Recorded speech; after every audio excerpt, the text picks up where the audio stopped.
Let's begin. Burn, ungodly filth! What do you want to make you ours or to make you despair? Spirit Blade Productions presents... Did you have any idea how much I will make you suffer? The horrific agony that I will inflict. Spirit Blade, Dark Ritual. Hell will be a refuge for you when I'm finished. For more information, visit spiritblade.com.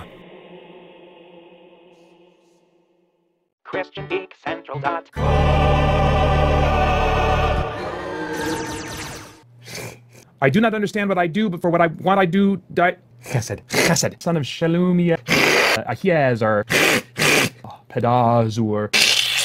That really means something, doesn't it? All right, let's move on to 8 through 19 if you're ready to do that. Sure. All right, in the ESV, 8 through 19 of chapter 1 says, "Hear, my son, your father's instruction, and forsake not your mother's teaching, for they are a graceful garland for your head and pendants for your neck. My son, if sinners entice you, do not consent. If they say, 'Come with us, let us lie in wait for blood, let us ambush the innocent without reason. Like Sheol, let us swallow them alive and whole, like those who go down to the pit. We shall find all precious goods, we shall fill our houses with plunder. Throw in your lot among us, we will all have one purse. My son, do not walk in the way with them. Hold back your foot from their paths, for their feet run to evil, and they make haste to shed blood.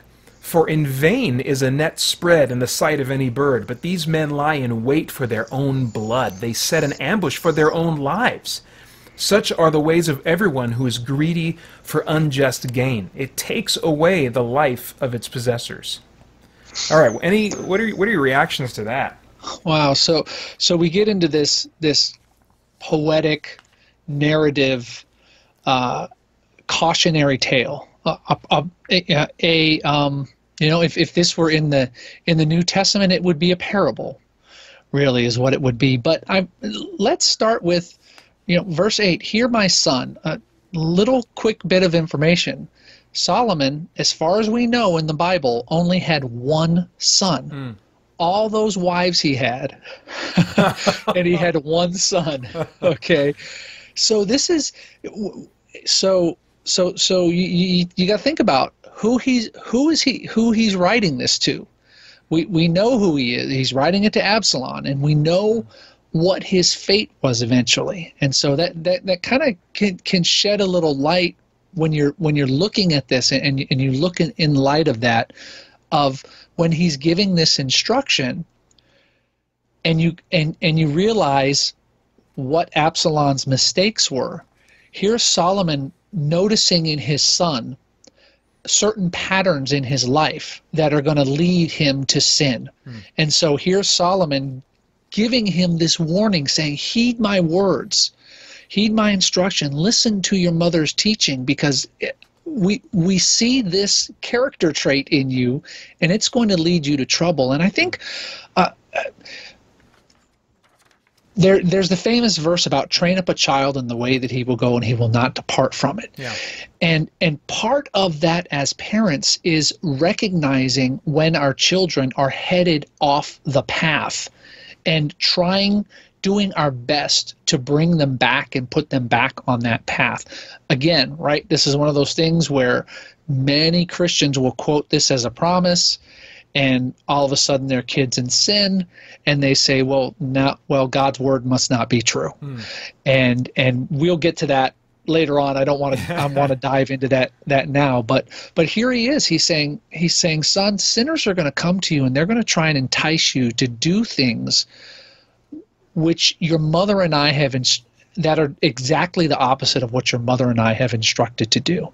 And he just goes into this long description about how he's going to be enticed and how he should stay away. It's this description of sin. And one of the things that's really deceptive about this story is how Solomon hits on this sense of belonging that people have. Every single one of us wants to belong to a group or something. Really, there are very few people who are 100% loners. We might be introverts, Yeah. but we want to be able to identify with other people. And so here's Solomon telling his son this story of how, hey, you could be one of us. Come and do this and be one of us. We'll share in the glory. We'll share in the riches that come about from our actions. And Solomon's saying, no, stay away. And this is often one of the things you hear about that tempts people into cults, into gangs, into gang activity and criminal activity, is this sense of belonging. Is I really feel like I finally had a family. Yeah. And it's very, very, very deceptive. And one of the things that Solomon says is it's going to be great for a while. It's going to be fun for a while. But one of these days you're going to spread out your trap, and the trap's going to ensnare you instead of who you intended to capture. Yeah. And that is the ultimate way that sin works in our lives. We think that we're in this sense of it's pleasurable, it feels good, it sounds good, and then the next thing we know, we're caught in that trap of sin, and because we didn't sense early enough that we needed to run and flee from a particular situation.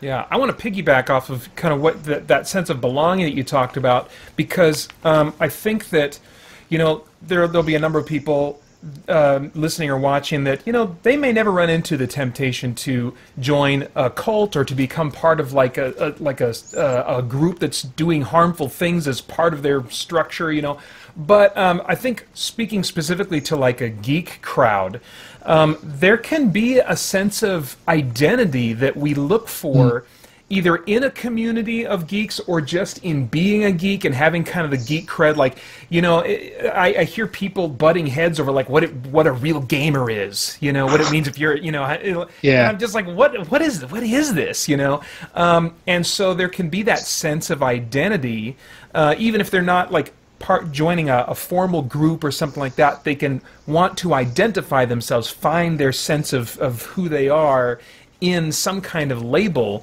that when they go down that path and start doing the things that those kinds of people are into or whatever, that's going to lead them toward, again, these kind of self-destructive tendencies, which I think is, for him to point out the self-destructive nature, you just get the sense of him pleading with his son, and I see that, we'll see that later on too, of him just pleading with his son. This is for your own good. These aren't just a bunch of like rules and things that you should follow to, be a good Israelite.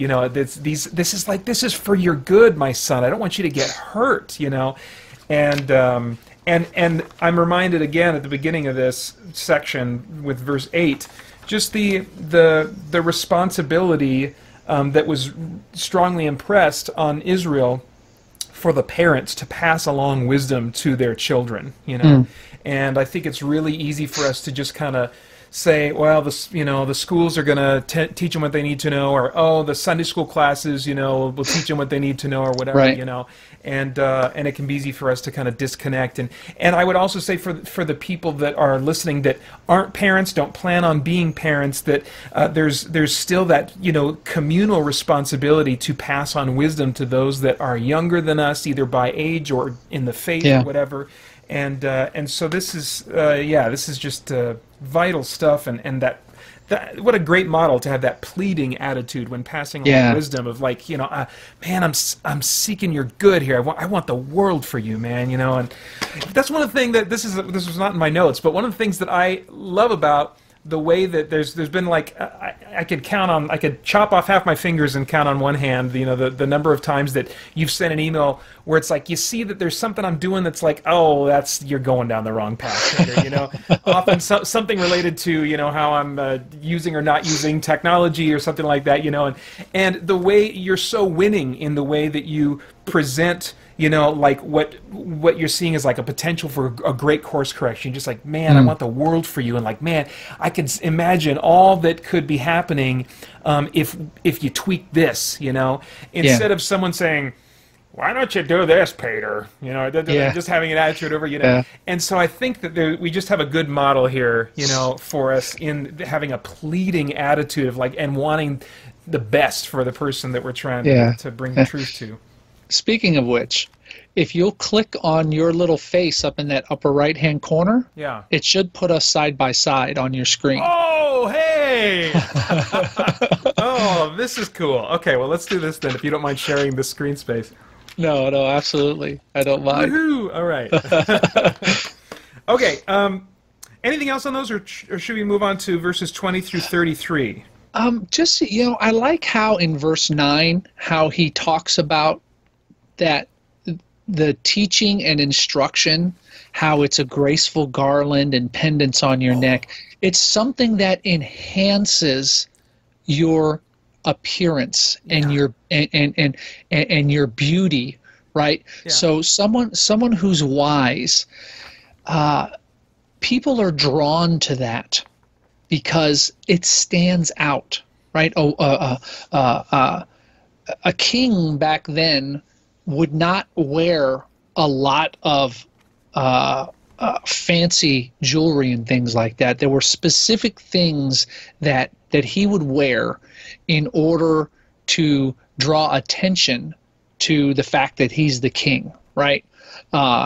Because they didn't necessarily have crowns like you know, when we think of crowns, we think of, you know, English kings and big giant jewel encrusted crowns, and that's not what they had. And so the pendant would draw someone's attention to them, and I think wisdom does that for us. People recognize when you're walking in wisdom, or you're just I'm just going to say it, talking out of your butt. I've kept it as not as crude as possible, I guess. That's something I ran into in some of the reading that I did as well. That like the graceful garland and the pendants, those would have been metaphors for honor or attractiveness. And you know, I don't think that he's saying that he's saying here that we should care about what people think of us and stuff like that, but he's appealing, I think, to our desire to have a place of respect. We all want to love and be loved, you know, and we all want to be respected, you know. And I think that specifically, you know, we're in the context of a kind of a geek crowd. That's something that can be a little extra hard to come by, I think, for geeks, is to feel like you are respected by people, to feel like anyone is drawn to you, you know, socially or anything like that, you know. But there's a little incentive here for us as geeks to develop wisdom, because, you know, maybe we're finding that people seem to like react to us in negative ways that we don't understand why, and we're rubbing people the wrong way, and we don't get why that's happening, and everyone seems to be so sensitive, or, you know, whatever's going on. There's some kind of disconnect in what we're putting out there and how people are reacting to it. And I think this is an indication that wisdom can help us develop traits and understanding so that the reverse will start happening, so that people will begin to understand us more, appreciate us more, respect us more, and it's just going to be a better exchange. We're going to have better relationships as a result. Right. There's a difference between a know-it-all and someone who is wise. Yeah.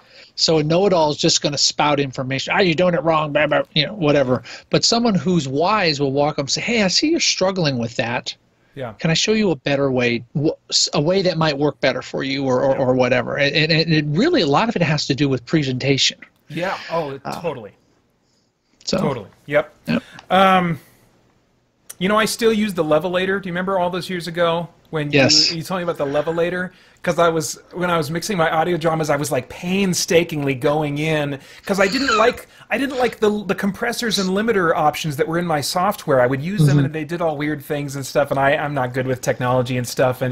And you saw one of the behind the scenes videos I was making, you know, and someone else could have just so easily said, you know, you don't know what you're doing, Pater, da, da, da, or whatever. They could have delivered it in some, you know, and you were like, hey, there's this cool thing that would be that would totally make your life easier.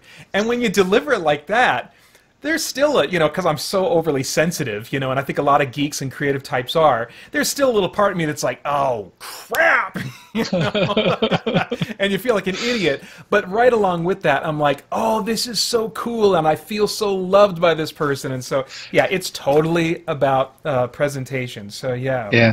Yeah. Wisdom rocks. Let's get more wisdom. Yes. Yes. Yes.